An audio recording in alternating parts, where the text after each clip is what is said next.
এক গ্রামে একজন গরিব কৃষক বাস করত। সারাদিন কঠোর পরিশ্রম করেও তার সংসারে কখনোই সচ্ছলতা আসত না।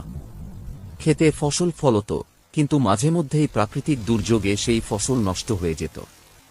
পরিবারকে 2 বেলা খাবার জোগানো তার জন্য ছিল বড় কষ্টের বিষয়। একদিন কৃষক খেতে কাজ করতে করতে ক্লান্ত হয়ে গাছতলায় বসেছিল।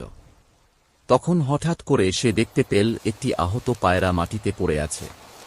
কৃষক পাখিটিকে তুলে এনে নিজের কুঁড়ে ঘরে যত্ন নিতে লাগল।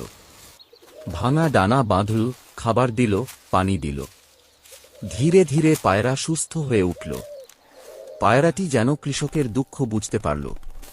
একদিন সে উড়ে গিয়ে তার ঠোঁটে একটি সোনার দানা নিয়ে এলো এবং কৃষকের কুঁড়ে ঘরে রেখে গেল।